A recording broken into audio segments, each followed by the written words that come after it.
Jason Roth, agronomist with Winfield United, here to talk to you about fungicides on soybeans. But before we get started talking about fungicides and soybeans and the upcoming post applications we might be making, let's first understand that fungicides are not going to be a silver bullet that's going to overcome lackluster management in soybeans.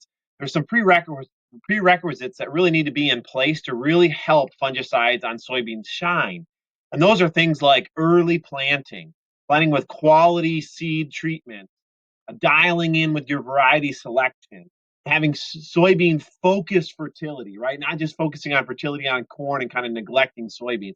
We've got to have some of these key prerequisites in place if we're going to see much of a benefit from fungicides on soybeans. But assuming we've got those prerequisites in place and we really are focused on managing soybeans well, let's think now about the opportunity that fungicides give us when we look into managing soybeans accordingly. Let's start with physiology, all right? We think about, where does soybean yield come from? That's a question that was answered a little bit by Dr. Fred Below out of Illinois. Thinking first about 50 bushel soybeans. That's here in the orange line. And what we see here on the x-axis is node number from 0 to 20. And that really is representing the crop canopy.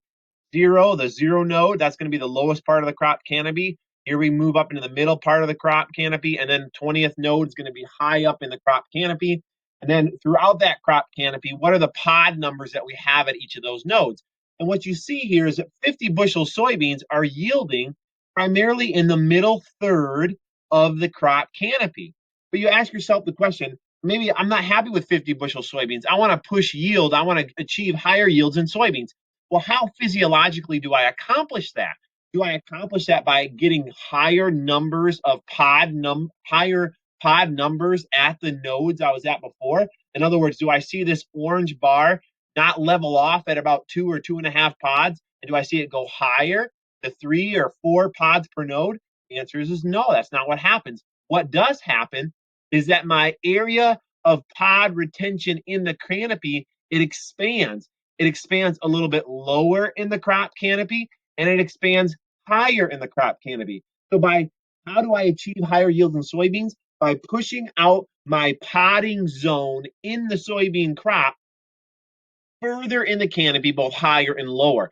Well, that has important management implications, because as we think about moving higher and lower in the crop canopy, we often encounter pests. We encounter insects that are doing leaf feeding and pod feeding, perhaps higher in the canopy, and we encounter often diseases that are going to hinder us in retaining pods lower in the crop canopy. And they're doing that because soybeans do not mobilize a lot of the energy that those leaves produce very far beyond the node where those leaves are and those pods are.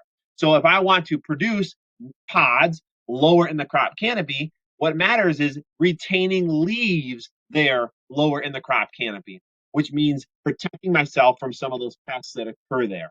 What kind of pests occur in soybeans in terms of diseases? Well, we have very common foliar diseases like Septoria brown spot.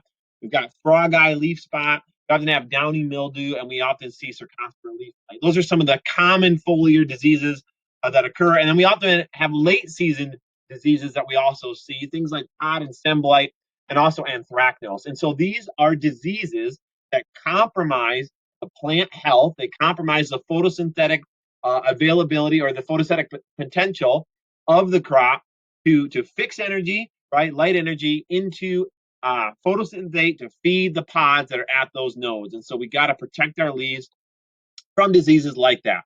So one of the ways we do that is with fungicide applications.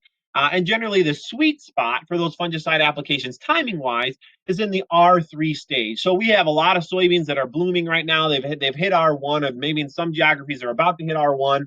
R2 is full bloom. Then we get to R3, and that's when we start having pods develop at the upper foremost nodes of the crop canopy. And generally, or historically, we've seen that the best timing for a fungicide application is around that R3 window. Now, if guys are stronger or higher managers of soybeans, and maybe they're even thinking about sequential fungicide applications, there could be value to applying a fungicide early at the R1 window to try to keep our lower leaves healthy and clean before we fill up that canopy. And if you're going to do an earlier application around the R1 time, then R1, R2 time, then you can maybe back off and time that later fungicide application late into R3 or even into R4 to try to stretch you out and get you longer protection and activity from that fungicide into the R5, R6 window.